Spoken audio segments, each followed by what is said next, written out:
بسم اللہ الرحمن الرحیم۔ مکتوبات امام ربانی مجد الفسانی شیخ احمد فاروق سریندی رحمہ اللہ الباری، مکتوب نمبر 288، دفتر اول، حصہ پنجم۔ یہ مکتوب شریف جناب سید ابنیاء سارنگ پوری یا سید انبیاء سارنگ پوری، کچھ نسخوں میں لکھا ہے کہ سید انبیاء ہے اور اکثر نسخوں میں لکھا ہوا ہے سید ابنیاء، اور ایک نسخے میں سید بنیاء ہے، بنیاء۔ یہ سارنگ پور کے رہنے والے ہیں۔ ان کی طرف حضرت مجدد الفسانی رحمہ اللہ الباری نے مکتوب شریف لکھا ہے۔ یہ جناب والا یہ نفل کی جماعت کراتے ہوتے تھے اپنے علاقے میں۔ مجدد رحمۃ اللہ تعالی کو پتہ چلا کہ یہ بندہ شب معراج ہوتا ہے، اس شب معراج کو، شب برات کو، اور آخری چہارشنبے کو، اور اسی طرح جو رمضان شریف میں آخری جمعہ ہے اس میں یہ نفل کی باجماعت بالتداعی نوافل پڑھاتے ہیں۔ ہے یہ عالم، تو مجدد رحمۃ اللہ تعالی سے ان کا ایک تعلق رہا ہے خاص کر، تو آپ نے ان کو یہ مکتوب شریف لکھی ہے۔ یہ مکتوب منع از ادائی صلاۃ نوافل بجماعت، اس بارے میں کہ نفل کی جماعت کو، نفل نماز کو باجماعت پڑھنے کے منع کے بارے میں، جیسے عاشورہ والے دن یا شب قدر، شب برات یا لیلۃ المعراج کی راتوں یا دنوں میں جو لوگ نوافل باجماعت پڑھتے ہیں ان کی منع کے بارے میں یہ مکتوب شریف پڑھی گئی ہے۔ الحمدللہ رب العالمین، الحمدللہ الذی شرفنا بمتابعت سید المرسلین۔ حمد و ثنا ہے اس ذات کے لیے جس نے ہمیں یہ مقام عنایت فرمایا کہ ہم حضور سید عالم صلی اللہ علیہ وسلم کی متابعت کر لیں۔ وجنبنا عن ارتکاب المبتدعات فی الدین، اور اللہ کریم نے ہمیں بدعت فی الدین سے دور رکھا ہوا ہے۔ والصلاة والسلام علی من قمع بنیان الضلالہ، صلاۃ و سلام ہو اس ذات پر کہ جنہوں نے ختم کیا گمراہی کی بنیاد کو، ورفع اعلام الہدایت، اور بنیادیں ہدایت کی بلند فرمائی، وعلی آلہ الابرار وصحبہ الاخیار صلی اللہ علیہ وآلہ وسلم۔ جاننا چاہیے کہ اکثر لوگ خواص اور عوام کی اس وقت نفل کو باجماعت کے ساتھ ادا کرنے میں بہت اہتمام کرتے ہیں، اور فرض والی عبادات میں سستی کر جاتے ہیں، اور فرض نمازوں میں، فرائض میں جو سنت و مستحبات ہے اس میں وہ کم تری کرتے ہیں۔ فرض چھوڑ دو یار، فرض جو ہے نا وہ کوئی اس طرح خاص نہیں۔ نوافل میں اللہ رب العزت نے فرمایا یتقرب العبد الی بالنوافل، نفلی عبادتوں سے لوگ میرا قرب حاصل کر دیتا ہے۔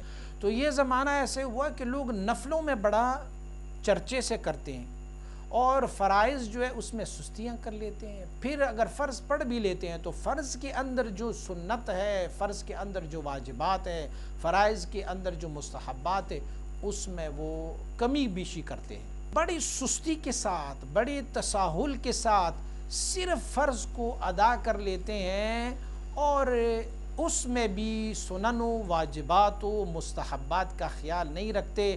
فرض نماز پڑھ لی، جو سنن مؤکدہ ہے اس کو کہ اس کی خیر ہے، اس کو چھوڑ جاتے ہیں۔ مثلا ظہر کی سنتیں ہیں اس کو چھوڑ جاتے ہیں کہ نہیں فرض پڑھو بس، اور کوئی بات نہیں، لیکن نوافل پر بڑا زور دیں گے وہ۔ ہمارے ہاں جو ہے وہ بہت سارے لوگ جو ہے وہ اگر نماز میں تساہل اور سستی بھی کر لیتے ہیں، اس کی ایک وجہ یہ بھی ہے کہ ہم نے نوافل پر زیادہ زور دیا ہوا ہے۔ مطلب اگر آپ کو کسی سے کوئی تعلق ہو جائے تو آپ ان سے پوچھیں گے کہ میں ظہر کی نماز کتنی پڑھوں، وہ آپ کو کہیں گے 2 رکعت تحیۃ الوضو پڑھو، پھر 2 رکعت تحیۃ المسجد پڑھو، پھر 4 رکعت نفل پڑھو، 4 رکعت سنت پڑھو، 4 رکعت پھر فرض پڑھو، پھر اس کے بعد 2 رکعت سنت پڑھو، پھر اس کے بعد 2 رکعت اور نفل پڑھو، پھر 4 رکعت اور پڑھو۔ تو وہ بندہ جب سنتا ہے وہ کہتے ہیں یار اتنی لمبی نماز نہیں ہو سکتی. عصر کی نماز کے بارے میں پوچھیں گے، کہا 2 رکعت جو ہے تحیۃ الوضو پڑھو، 2 رکعت تحیۃ المسجد پڑھو، پھر 4 رکعت سنتیں پڑھو، پھر 4 رکعت فرض پڑھو. مغرب میں بھی اوابین کو ساتھ ملا کے پتہ نہیں کتنا رکعت. ہاں نوافل پڑھنا جو ہے نا وہ بہت احسن اور مستحسن بات ہے، لیکن ہمارے ہاں یہ ہوا ہے کہ فرائض کو نوافل سے کم جانا جاتا ہے، نوافل کو مقدم کر لیتے اور فرائض کو چھوڑ جاتے ہیں. عاشورے والے دن شب برات 27ویں رجب کو اور اول شب جمعہ رجب کو یا پھر آخری جو جمعہ ہوتا ہے رمضان المبارک کی، ان کو کمال اہتمام کے ساتھ جماعت کثیرہ کے ساتھ نوافل کو جماعت کے ساتھ ادا کر لیتے ہیں. اور اس کام کو وہ حسنات اور نیک اور حسن جانتے ہیں، بلکہ وہ یہ نہیں جانتے کہ یہ والی چیزیں جو ہے یہ شیطان کی تسویلات میں سے ہے، شیطان کی آرائشات میں سے ہیں کہ انہوں نے سیئات کو، برائی کو بصورت حسنات دکھایا گیا ہے. میں شاید چند دفعہ پہلے بھی عرض کر چکا ہوں کہ جو نارسا ہوتے ہیں، جن کو رسائی نہیں ہوتی، وہ عجیب و غریب اپنی خیال اور سوچ اور فکر کے مطابق نمازیں اور عبادات آپ کو بتاتے جائیں گے. میرا ایک دور کا جاننے والا ایک دوست، اس نے مجھے ایک سید صاحب کی بہت بڑی اس نے مجھے کرامت ان کی بتائی، بخیال اور بگمان اس کی. کہا یہ راوی کے دریا میں وہ رات کو 3 بجے آتا ہے سید صاحب، اور پھر پانی کے اندر کھڑا ہو کے ایک پیر پہ کھڑا ہوتے ہیں اور رخ بقبلہ ہو کی نیت مانتے ہیں، پھر 1 رکعت جو ہے ایک پیر پہ کھڑے ہو کے وہ ادا کرتے ہیں، اور پھر جب وہ سجدہ لگاتا ہے پانی کے اندر سجدہ لگاتا ہے تو چونکہ پانی جو ہے نا اوپر ہوتا ہے تو ان کا سجدہ جو ہے وہ صرف پانی پر ہوتا ہے، اور وہ پھر لمبا سجدہ پتنی ان کا کتنا سانس ہے، وہ سانس اس کا رک جاتا ہے، اور پھر اگلی رکعت جو ہے وہ دوسرے پیر پہ کھڑے ہو کے ادا کرتے ہیں. پھر وہ اس میں سے تسبیحات پڑھتے ہیں، سبحان اللہ پڑھتے ہیں، الحمدللہ پڑھتے ہیں، لا الہ الا اللہ پڑھتے ہیں، فلاں پڑھتے ہیں، فلاں پڑھتے ہیں، حتیٰ کہ فجر کی اذانیں ہو جاتی ہے تو پھر وہ وہاں سے نکلتا ہے، پھر نہاتا ہے، کپڑے بدلتا ہے، اور پھر فجر کی نماز جو ہے وہ پڑھ لیتا ہے. میں نے اس کو کہا بالکل درست ہے، اس کو کہتے ہیں شاقہ محنت شاقہ، ٹھیک ہے جی، لیکن یہ مجھے بتائیں کہ نماز میں قیام ہے، اگر قیام متعذر ہو جائے تو پھر آپ بیٹھ کے نماز پڑھے، تو اگر نماز میں کوئی بندہ یہ مجھے ثابت کر دے کہ وہ نماز جب پڑھ رہا ہوگا پانی کے اندر پڑھ رہا ہوگا، پھر جو ہے نا وہ ایک ٹانگ اٹھائے، وہ ایک ٹانگ پہ کھڑے ہو کے نماز پڑھے، پھر وہ جو ہے نا وہ سجدہ جب لگائیں گے تو سجدہ وہ پانی کے اوپر، زمین کے اوپر بھی سجدہ نہ ہوگا، یہ کون سی نماز؟ اچھا دوسری بات یہ ہے کہ میں نے ان سے پوچھا، میں نے کہا وہ پھر فجر کی نماز جب پڑھ لیتا ہے تو پھر وہ فجر کی نماز کے لیے نہاتا ہے، کپڑے چینج کرتا ہے، یہ کیوں کرتا ہے؟ کہنے لگے وہ جو راوی کا پانی ہے نا وہ گندا ہوتا ہے، اسی لیے وہ پھر نماز پڑھنے کے. تو میں خدا کے بندے، جب وہاں گندے پانی میں کھڑے ہو کے وہ نماز پڑھ رہی ہیں تو نماز کے لیے جو ہے تطہیر لازمی ہے، مکان کی، جسم کی، کپڑوں کی تطہیر، تو گندے پانی میں کھڑے ہو کے کون سا نماز پڑھ؟ اچھا اب یہ لوگوں کے ذہن میں یہ بہت بڑی نماز ہے، بہت عظیم نماز ہے، لیکن شیطان جو ہے وہ لوگوں کو سیئات، ان کی برائیاں، بدی، ان کو حسنات کی شکل میں دکھائی دیتے ہیں اور لوگ اسی پر خوش ہوتے ہیں. حضرت شیخ الاسلام مولانا عصام الدین ہروی شرح وقایہ کے حاشیے میں لکھتے ہیں کہ نماز نفل جماعت کے ساتھ پڑھنا اور ترک فرض بجماعت، فرض نماز جماعت سے نہ پڑھیں اور نوافل جماعت کے ساتھ پڑھیں تو یہ شیطان کی داموں سے، شیطان کی جالوں سے ایک جال ہے جو بندے کو گھیر لیتا ہے. یہی دکاندار ہوگا، دکان میں بیٹھے رہیں گے، ساتھ میں مسجد ہوگا اہل سنت والجماعت کی، اچھا عالم بھی اس میں امام ہوگا، امام میں بھی کوئی مسئلہ نہیں ہوگا، لیکن وہ وہاں پر دکانداری کے ٹائم میں دکان میں بیٹھا رہے گا، جماعت کے ساتھ نماز نہیں پڑھیں گے، لیکن اس کے بعد جو نوافل کا ٹائم آئے تو نوافل کو بڑے پڑھیں گے. تو حضرت شیخ عصام الدین ہروی آپ ارشاد فرماتے ہیں کہ نفل نماز کو جماعت سے پڑھنا اور فرض نماز کو بغیر جماعت کے پڑھنا یہ شیطان کی رسیوں میں سے رسیاں ہیں، شیطان کے جالوں میں سے جال ہے۔ یہ جاننا چاہیے کہ نوافل کو جمعیتی تمام کے ساتھ پڑھنا یہ مذموم بدعت اور مکروہ ہے، جماعت کے ساتھ پڑھنا۔ اور ان بدعات میں سے ہے کہ جس کے بارے میں حضرت حضور نبی اکرم صلی اللہ علیہ وسلم نے ارشاد فرمایا کہ من احدث فی دیننا ھذا فہو رد، جس نے ہماری دین میں کوئی نئی چیز پیدا کی تو وہ رد ہے ہم سے۔ حضور نے کیا شب برات، شب عاشوراء، لیلۃ المعراج، آخری چہارشنبہ، اس کے علاوہ آپ صلی اللہ علیہ وسلم نے کوئی آخری جمعہ جو رمضان شریف کا ہے اس میں کہیں بھی جماعت کے ساتھ نفل ادا کی ہے؟ صحابہ کرام رضوان اللہ علیہ اجمعین نے ادا کی ہے؟ نہیں کی۔ جب نہیں کی تو یہ ایک نیا بدعت ہے جو اس دین میں شامل کیا گیا ہے۔ یہ جاننا چاہیے کہ نوافل کو جماعت کے ساتھ پڑھنے میں بعض روایات فقہی میں اس کو مطلقاً مکروہ کہا گیا ہے، اور بعضی میں مکروہ کہا گیا ہے اس شرط پر کہ آپ لوگوں کو بلائیں اور لوگوں کے اجتماع ہو، تو اگر بغیر کسی لوگوں کے بلانے کے ایک بندہ، دو بندے یا تین بندے مسجد کے کونے میں کھڑے ہو کہ اگر جماعت کے ساتھ کوئی نفل پڑھیں گے تو اس میں بعض فقہا فرماتے ہیں کہ یہ جائز ہے۔ اچھا، تداعی کس کو کہتے ہیں؟ دعوت کس کو کہتے ہیں؟ کچھ فقہا کا قول یہ ہے کہ تداعی اس کو کہتے ہیں کہ اس کے لیے اذان اور اقامت ہو، اور کچھ فقہا کہتے ہیں کہ نہیں، اذان اور اقامت نہ ہو، اس کے علاوہ بھی تداعی ہے، یہ ان کو دعوت دے، وہ ان کو دعوت دے، وہ ان کو دعوت کے، اور اشتہار رکھے کہ بھائی جان کل بروز جمعہ بعد از نماز جمعہ یہ فلان نماز نوافل کی باجماعت ادا کی جائے گی، یا رمضان شریف کی راتوں میں کہیں گے صلاۃ تسبیح پڑھی جا رہی ہے باجماعت، اور آستانہ عالیہ فلان سے اشتہار چھپ جائے، جامع مسجد فلان سے اشتہار چھپ جائے، یہ بھی دعوت ہی ہے، یہ بھی تداعی ہے۔ اور مشائخ فرماتے ہیں کہ 3 افراد میں اگر وہ امام کے علاوہ 3 افراد ہو تو اس میں اختلاف ہے کہ ہو سکتا ہے کہ یہ نفل باجماعت 3 افراد اگر امام کے پیچھے کھڑے ہو، ایک امام 3 اور پیچھے، تو ہو سکتا ہے کہ یہ جائز ہو، لیکن 4 افراد میں بالاتفاق مکروہ ہے۔ اگر امام کے علاوہ 4 بندے ہو گئے تو بالاتفاق مکروہ ہے۔ اور بعض روایات میں یہ ہے کہ صحیح بات یہ ہے کہ اگر 3 افراد بھی ہو اور جماعت نفل کی کرا رہے ہو تو وہ بھی مکروہ ہے۔ فتاوی سراجیہ میں ہے کرہ التطوع بالجماعت، مکروہ ہے نفل نماز پڑھنا جماعت کے ساتھ، بخلاف التراویح و صلاۃ الکسوف، لیکن تراویح جو رمضان شریف میں ہم پڑھتے ہیں یا صلاۃ الکسوف جو سورج گرہن کا ہو۔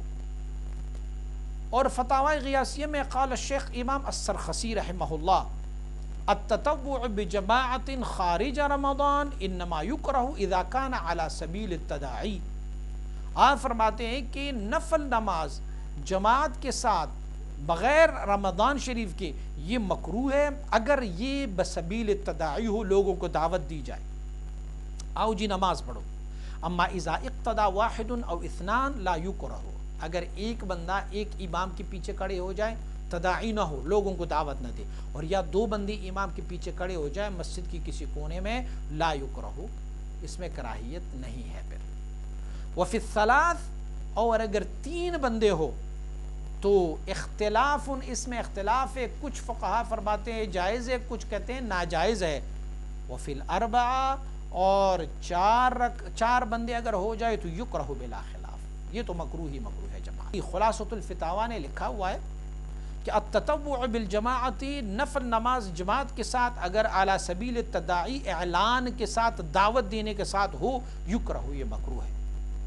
اما اذا صلوا بجماعت، اگر کچھ لوگ اکٹھے ہو جائیں اور وہ پھر نماز نفل پڑھے جماعت کے ساتھ بغیر اذان و اقامت فی ناحیت المسجد، اذان بھی اس کے لیے نہ ہو اور اقامت بھی نہ ہو، فی ناحیت المسجد، مسجد کے کسی کونے میں کھڑے ہو گئے، لا یکرہ، وہ مکروہ نہیں ہے۔ میں اذان کے بارے میں آپ کو بتایا، اذان جو ہے یہ کس لیے کیا جاتا ہے؟ اذان اس لیے کیا جاتا ہے کہ نماز تیار ہے، لوگوں کو اعلان کیا جائے، وگرنہ نماز کے لیے اذان شرط نہیں ہے، نماز کے لیے اذان شرط نہیں ہے۔ اذان جو ہے وہ اعلام ہے، لوگوں کو بلانے کے لیے ہے، حی علی الصلاۃ، حی علی الفلاح، اور اقامت جو ہے نا وہ قد قامت الصلاۃ، قد قامت الصلاۃ بھی نماز کھڑی ہونے والی ہے یا کھڑی ہو گئی ہے نماز، اس کے لیے ہے۔ تو اگر ایک بندے نے دوسرے کو اشتہار دیا، اس نے ان کو بتایا، مولوی صاحب نے کہا تھا کہ کل بروز جمعہ ہم بعد از نماز جمعہ یہ والی نماز پڑھنے لگے ہیں نفل کے ساتھ، آپ بھی آنا، دوسرے ساتھیوں کو کہہ دینا، یہ بذات خود اعلام ہے، یہ بذات خود اعلام ہے۔ وقال شمس الائبۃ الحلوانی اذا کان سوى الامام ثلاثۃ لا یکرہ، شمس الائمہ الحلوانی کہتے ہیں کہ اگر امام کے علاوہ 3 بندے ہو تو وہ مکروہ نہیں ہے، وفی الاربعہ، امام کے علاوہ اگر 4 بندے ہو، اختلاف اس پر اختلاف ہے کہ جائز ہے کہ ناجائز ہے، والاصح، صحیح بات یہ ہے کہ انہ مکروہ، یہ مکروہ ہے، 4 بندے ہو گئے امام کے علاوہ تو یہ نفل کی جماعت مکروہ ہے۔ وفی الفتاوی الشامیہ، فتاوی شامیہ نے لکھا ہوا ہے ولا یصلی التطوع بالجماعت الا فی شہر رمضان، نماز نفل جماعت کے ساتھ جائز نہیں ہے مگر ہم فی شہر رمضان، وذالک انما یکرہ اذا کان علی سبیل التداعی، یہ اس وقت مکروہ ہے کہ جب آپ اس کو لوگوں کو دعوت دیں گے، یعنی بآذان و اقامت، اگر آذان ہو اس کے لیے اقامت ہو، اما لو اقتدى واحد او اثنان لا علی سبیل التداعی، اگر ایک بندہ کسی ایک امام کے پیچھے یا 2 بندے ایک امام کے پیچھے لیکن دعوت کسی کو نہیں دی گئی ہو، نہ آذان کی شکل میں، نہ اقامت کی شکل میں، نہ کسی کو پوسٹر چپوایا ہو، نہ کسی نے کسی کو کہا ہو کہ آ جاؤ جی نماز پڑھتے ہیں، فلا یکرہ، پھر اس صورتحال میں مکروہ نہیں ہے۔ لیکن ہمارے ہاں کیا ہوتا ہے؟ ہمارے ہاں باقاعدہ اعلان کیا جاتا ہے، بھئی مردوں کو تو چھوڑ دے، ہمارے ہاں تو خواتین بھی با جماعت جو ہے وہ صلاۃ تسبیح کے لیے اعلان کرتی رہتی ہے۔ میں ایک عالم سنی اہل سنت والجماعت امام ابو حنیفہ رحمۃ اللہ علیہ کے مسلک کے حضور مبارک صاحب علیہ الرحمہ کی خلیفہ مبارک، اس نے مجھے لیلۃ القدر کی رات 27ویں رمضان کو دعوت دی اور انہوں نے کہا کہ آپ آ جائیے گا، ہمارے ہاں پروگرام ہے۔ تو جب انہوں نے میرا نام پوسٹر میں لکھا تو پوسٹر کے نیچے انہوں نے لکھا تھا کہ صلاۃ تسبیح با جماعت 2:30 بجے ادا کی جائے گی۔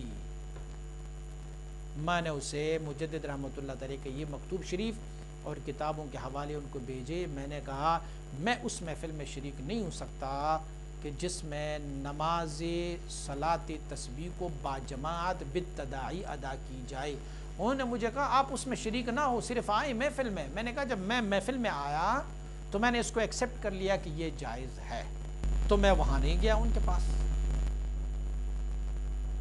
وَإِذَا اِقْتَدَى ثَلَاثَةٌ اخْتَلَفَ الْمَشَائِخ رحمهم اللہ، اگر 3 بندے کسی امام کے پیچھے وہ کھڑے ہو گئے اور اس میں اختلاف مشائخ کے، وَإِنِ اقْتَدَى أَرْبَعَةٌ كُرِهَ اتفاقاً، اگر 4 بندے اس میں شریک ہوئے، امام کے علاوہ 4 بندے مقتدی بنے، تو پھر یہ مکروہ ہے، اتفاقاً مکروہ۔ اور اسی طرح کی روایات بہت سارے ہیں کتب فقہیہ میں، اور فقہ کی کتابیں اس سے پر ہیں۔ اگر آپ کہیں گے کوئی ایسی روایت بھی ہے کہ اس میں سے بندوں کی مقتدیوں کی تعداد کے بارے میں نہیں کہا گیا، بس مطلق ہی کہا گیا ہے کہ اگر اعلان نہ ہو، آذان اور اقامت نہ ہو اور کچھ لوگ آ جائیں تو کچھ لوگ کہا گیا ہے، تو فرماتے اس کو بھی آپ مقید کریں گے، اگر مطلق ذکر کیا گیا ہے تو اس کو بھی آپ مقید کریں گے ان روایات پر، کہ ان روایات میں کہا گیا کہ 3 بندوں میں اختلاف ہے اور 4 جو ہے بالاتفاق مکروہ ہے۔ پھر علماء حنفیہ جو ہے وہ مطلق کو، جب ایک لفظ مطلق کو ذکر کی جائے تو اسے مطلق پر ہی اطلاق کرتے ہیں، اس کو مقید پر حمل نہیں کرتے، لیکن روایات میں، عبارات میں آپ کا حکم بھی یہ ہے کہ اگر مطلق ذکر کیا جائے تو اسے حمل ہم مقید پر بھی کر سکتے ہیں۔ دوسرا ایک مسئلہ یہ ہے کہ اگر کوئی چیز کراہیت، مکروہ اور پھر جائز کے درمیان ہو، دیکھو ایک چیز ہے جس کے کچھ روایات ہے جائز ہونے کی اور کچھ روایات ہے ناجائز ہونے کی، تو پھر ہم ترجیح اس کی ناجائز کو دیں گے، جائز کو نہیں دیں گے۔ یہ فقہا کا ایک قول ہے، مختار بہا ایک قول ہے کہ اگر مباح چیز اور مکروہ چیز کی درمیان کوئی اختلاف آ جائے تو ہم ترجیح مکروہ کو دیں گے، مباح کو نہیں دیں گے۔ تو یہ نماز جو نفل کی ہے باجماعت، اس میں دونوں جہات موجود ہے، مباح کا بھی جہت موجود ہے اور کراہیت کا بھی جہت موجود ہے، تو فلہذا ہم اس کی ترجیح جو ہے نا وہ کراہیت کی طرف دیکھتے ہیں۔ یہ اصول فقہ کے علماء کا اصول ہے، آپ اصول فقہ کے کسی کتاب میں اس کو پڑھ سکتے ہیں۔ پس وہ لوگ جو عاشورہ والے دن یا شب برات یا لیلۃ الرغائب نفل نماز جماعت کے ساتھ پڑھتے ہیں، وہ 200 300 400 لوگ ایک مسجد میں جمع ہوتے ہیں اور اس نماز کو اور اجتماع کو وہ لوگ مستحسن اور نیک جانتے ہیں، وہ کہتے ہیں بڑا اچھا کام ہے۔ تو مرتکبان امر مکروہند، یہ لوگ مکروہ پر عمل کرنے والے، اور مکروہ کو نیک اور مستحسن جاننا یہ بہت بڑی جنایت ہے۔ آپ مکروہ چیز کو اچھا اور مستحسن جانیں گے، یہ ایک بہت بڑی کراہیت ہے، یہ ایک بہت بڑا جنایت ہے، کیونکہ حرام کو مباح جاننا یہ کفر ہے۔ اگر ایک حرام چیز ہو، کوئی کہے کہ یہ حرام نہیں ہے، یہ مباح ہے، حرام کو مباح کہے تو یہ کفر ہے، اور مکروہ کو نیک جاننا اس والے مرتبے سے ایک مرتبہ نیچے ہے، یعنی کفر تو نہیں ہے لیکن یہ جنایت ہے۔ آپ اس فعل کی شناعت اور بدبختی کو خوب ملاحظہ فرمائیں۔ اگر آپ نے کسی کو دعوت نہیں دی اور لوگ آ گئے 3-4 بندے اور پیچھے کھڑے ہو گئے، تو وہ کراہیت تو نہیں ہے، مکروہ تو نہیں ہے، 3 بندے اگر کھڑے ہوئے۔ لیکن یہاں پر ایک اور روایت بھی ہے کہ 1 بندہ ہو یا 2 بندہ ہو تو مکروہ نہیں ہے، 3 کے بارے میں بھی مکروہ کہا گیا ہے، 4 کے بارے میں بھی مکروہ کہا جا گیا ہے، اور وہ بھی اگر 1 یا 2 بندے ایسے ہو کہ مسجد کے کسی کنارے میں، کسی کونے میں وہ کھڑے ہو جائیں اور بغیر تداعی کے پڑھیں گے، تو پھر ہم کہہ سکتے ہیں کہ چلو خیر 1-2 بندوں نے پڑھ لی، اس کے علاوہ جو ہے نا وہ خاردار درخت پر اپنا ہاتھ پھیرنا ہے۔ اچھا، آپ کہیں گے کہ کون ہے جی کہ جو نوافل نماز کے لیے یا لیلۃ القدر کی نماز، نوافل نماز جو جماعت سے ادا کی جاتی ہے، اس کے لیے کون ہے جو اذان دیا ہے؟ کسی نے بھی تو اذان نہیں دیا، اور فقہاء نے تو اذان کا کہا ہوا ہے۔ تو مجدد رحمۃ اللہ تعالی فرماتے ہیں کہ یہ تداعی کس کو کہتے ہیں؟ پہلے تو ذکر کیا گیا نا کہ اذان یا اقامت ہو، تو یہ تداعی کہتے کس کو ہے؟ اذان اور اقامت۔ صلاۃ الکسوف میں اذان ہوتا ہے، کیا ہوتا ہے وہاں پر؟ اعلان کرایا جاتا ہے۔ اب حرمین شریفین جائیں تو جب خسوف، کسوف، استسقاء کی نماز ہو تو وہ رات کو اعلان کر دیتے ہیں کہ صبح فجر کی نماز کے بعد، سورج طلوع ہونے کے بعد صلاۃ استسقاء پڑھی جائے گی، نہ اذان ہے نہ اقامت ہے۔ تو آپ کا سوال یہ ہے کہ یار ہم تو نہ اذان دیتے ہیں نہ اقامت پڑھتے ہیں اس نماز کے لیے، نفل نماز کے لیے۔ حضور فرماتے ہیں یہ نہیں، تداعی کہا گیا ہے، اور تداعی یہ ہے کہ از اعلام یک دیگر است، ایک دوسرے کو کہے کل مولوی صاحب نے کہا تھا کہ کل ہم یہاں پر صلاۃ تسبیح پڑھ رہے ہیں، تو بھی آنا یار، تو بھی آنا یار، تو بھی آ جانا یار، ثواب کا کام۔ اگر آپ جماعت کے ساتھ صلاۃ تسبیح پڑھیں گے، نوافل کو جماعت سے پڑھیں گے، تو یہ کہیں بھی نہیں ہے کہ کسی نے خفیہ کہا ہوگا، نہیں، ایک نے دوسرے کو کہا، تیسرے نے۔ میں بھی مثال بیان کی نا کہ مجھے دعوت دی گئی تھی، باقاعدہ پوسٹر پہ لکھا ہوا تھا کہ صلاۃ تسبیح اتنی بجے پڑھی جائے گی۔ گروہ گروہ، قبیلہ قبیلہ لوگ ایک دوسرے کو بتاتے رہتے ہیں کہ کل ہماری جامع مسجد نور مصطفیٰ میں، ہمارے آستانہ عالیہ صابریہ میں، ہمارے آستانہ عالیہ قادریہ میں، ہمارے آستانہ عالیہ نقشبندیہ میں صلاۃ تسبیح کو باجماعت پڑھنے کا حکم ہوا ہے. آ جاؤ جناب، سارے سالکین، سارے مقتدین، سارے شاگرد آ جاتے ہیں. میں نے خواتین کا ذکر کیا. خواتین تو میں ایسے خواتین کو جانتا ہوں کہ انہوں نے باقاعدہ ٹینٹ لگوا کے 300 خواتین صلاۃ تسبیح اور نفل جماعت کے ساتھ پڑھتی ہے. پہلے تو یہ ثابت کر لو کہ خواتین کی جماعت سے نماز جو ہے نا وہ بذات خود مکروہ ہے، اور پھر وہ نفل کو باجماعت پڑھیں تو مکروہ در مکروہ ہے. پھر فلاں شیخ یا فلاں عالم کی مسجد میں یار چلو چلتے ہیں اور نماز باجماعت نفل کی وہاں پر پڑھی جاتی ہے تو چلو. اور اس فعل کو انہوں نے اپنا عادت بنا لیا ہوا ہے. کیسے عادت بنایا؟ اچھا، ساری زندگی میں شب برات تو آتا رہے گا، شب معراج بھی آتا رہے گا، لیلۃ القدر بھی ہوگی، فلاں بھی ہوگا، آخری چہارشنبہ اور جمعہ بھی ہوگا، سارا کچھ. تو یا میری مسجد میں 300 سالوں سے یہ عادت ہے کہ شب برات، لیلۃ القدر، فلاں فلاں کی راتوں کو یہ نوافل پڑھی جاتی ہے. اب یہ لوگوں میں عادت پڑ گیا ہے، لوگ ایک دوسرے کو بتاتے جائیں گے یار کل کیا ہے، وہ کہیں گے کل لیلۃ القدر ہے. ہاں یار پیر صاحب کے آستانے میں نماز با جماعت نفل کی ادا کی جائے، چلو یار جوق در جوق وہاں پر چلے. یہ بذات خود تداعی ہے. اذان کی کوئی ضرورت ہے ہی نہیں، اقامت کی کوئی ضرورت ہے نہیں. اور اگر ہم یہ تداعی کو، دعوت کو مخصوص اذان اور اقامت کے ساتھ رکھیں گے، چنانچہ بعض روایات میں آپ نے لکھا، اور حقیقت اذان اور اقامت اس سے لے لیں گے، بس جواب بھی یہی ہے کہ جو میں نے پہلے کہا ہوا ہے کہ اذان اور اقامت نہ بھی دی جائے تو شرط یہ ہے کہ اس کی صحت کے لیے ایک مقتدی ہونی چاہیے یا 2 یا 3 ہونی چاہیے. بس یہ جاننا چاہیے کہ جو نوافل کی بنیاد ہے نا وہ اخفاء اور تستر پر ہے.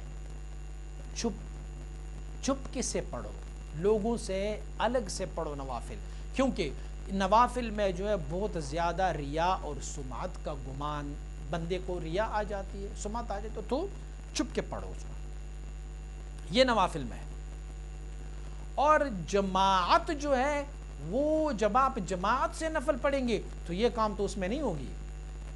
جب آپ جماعت سے پڑھیں گے تو سب کے سامنے پڑھیں گے نا، آشکارا ہو کے پڑھیں گے، اور سرما شرما پاک کے، سفید کپڑا پاک کے، پگ وغیرہ بڑا بنا کے، خوشبو لگا کے آئیں گے نا، تو اس میں تستر تو نہیں ہے. وہ وضو بھی کرتے جائیں گے، ہاتھ میں تسبیح پکڑ کے گھر سے نکلیں گے. پیر صاحب کی مسجد میں جو ہے نا وہ جماعت کے ساتھ نوافل پڑھی جاتے ہیں، میں وہاں جا رہا ہوں. کدھر جا رہے ہو؟ ٹوپی بھی آپ نے بڑی اچھی رکھی ہوتی، وہاں جائیں. اس میں تستر نہیں ہے، اس میں دکھلاوا ہے. اچھا آپ کہیں گے یار نماز فرض پڑھ رہے ہیں تو نماز فرض کے لیے بھی تو یہی چیز ہے. کہتے ہیں نہیں، فرض میں اللہ نے یہ قانون رکھا ہوا ہے کہ نفس اور شیطان اس فرض کے مخالف ہے، وہ تمہیں فرض پڑھنے نہیں دیں گے، اور اگر دیں گے بھی نا تو ٹوٹے دل سے تجھے جا کے وہاں پر بیٹھے رہیں گے. یار اب نماز کا ٹائم، آپ نہیں دیکھ رہے امام صاحب جناب کہتے 2 منٹ لیٹ ہو گیا نا، نماز کیوں نہیں پڑھ رہے ہیں؟ 2 منٹ لیٹ ہو گیا ہے، کیوں لیٹ ہو گیا ہے؟ اور نفل میں آپ کو 2 منٹ نہیں 2 گھنٹے بھی کھڑے ہونا پڑتا ہے، اور نفس بڑا خوش ہوتا ہے. کبھی صلاۃ تسبیح تم نے گھر میں جا کے پڑھی ہے؟ نہیں، گھر میں تو پڑھتے نہیں ہیں، کیونکہ اس میں تستر ہے، چھپا ہونا ہے. وہ تو گھر میں نہیں پڑھتے، وہ علی الاعلان پڑھتے ہیں. تو فرائض میں جو ہے نا وہ ریا اور سمعت نہیں آتا. فرائض کیونکہ رب کا حکم ہے، اور اللہ کے حکم میں ریا اور سمعت یہ والا کام نہیں آتا. نوافل میں ریا اور سمعت آتا ہے. رات کو تہجد کے لیے اٹھ کے کھڑے ہو جائیں گے نا تو اس سے چھپ کے سے پڑھو، اپنی گھر میں پڑھو. اگر مسجد میں پڑھنا ہے تو بھی ایسی جگہ پڑھو کہ لوگ آپ کو نہ دیکھیں. پھر تیسری بات یہ ہے کہ ریا اور سمعت تو اس میں آ جاتے ہیں، اور کثرت اجتماع جو ہے وہ بھی محل حدوث فتنہ ہے، اس میں فتنے بھی آ جاتے ہیں. اجتماع جتنا بڑا ہوگا اس میں اتنا ہی خطرہ ہوتا ہے نئی نئی چیزوں کے، فتنوں کی. اسی لیے فقہا نے کہا ہوا ہے کہ نماز جمعہ کے لیے، اور اسی طرح نماز استسقاء کے لیے، نماز جنازہ کے لیے، یا اسی طرح دوسری بڑے اجتماعات میں جو نمازیں پڑھی جاتی ہے اس میں یا بادشاہ حاضر ہو یا بادشاہ کی نائب حاضر ہو جائیں، یا وہاں کر امام الکل جو با اختیار ہو، لوگوں کو فتنے میں نہ ڈالیں، وہ لوگوں کو فتنے سے دور رکھے. اور اگر اسی طرح جماعات مکروہہ شروع ہو جائیں تو اس میں مرے ہوئے فتنے کو جاگنے اجاگر کرنے کی بہت زیادہ قوی امکان ہوتا ہے. حدیث نبوی صلی اللہ علیہ وسلم میں فرماتے ہیں الفتنۃ نائمۃ، فتنہ سویا ہوا ہے، لیٹا ہوا ہے، بند ہے فتنہ. لعن اللہ من ایقظھا، اللہ کی لعنت اس بندے پر جو یہ فتنے کو اٹھا دے. ایسے دبائے رکھو فتنے کو. تو یہاں جب ہم نماز با جماعت نوافل کی با جماعت ہم نماز پڑھیں گے تو یہ ایک دبا ہوا فتنہ ہے جس کو ہم اجاگر کر رہے ہوتے ہیں. پس جو اسلام کی والی ہے اور قاضی ہے اور اہل احتساب ہے اس کے لیے لازم ہے کہ اسی طرح کے اجتماعات کو جو نوافل کی جماعت ہے اس کو منع کر دیں اور اس بارے میں زجر رکھے، سزا رکھے بے ابلغ وجوہ، اس سے خوب مبالغے کے ساتھ، تاکہ اس فتنے کا استحصال ہو جائے جو آہستہ آہستہ ہمیں فتنے کی طرف لے کے جا رہے ہیں. جو نوافل کی جماعت ہے اس کو دبائے رکھے. یہ بادشاہ وقت اور قاضیان ملت اور اہل احتساب پر یہ لازم ہے کہ اس کو منع کر لے. واللہ یحق الحق وہو یہدی السبیل. والسلام علیکم ورحمۃ اللہ وبرکاتہ.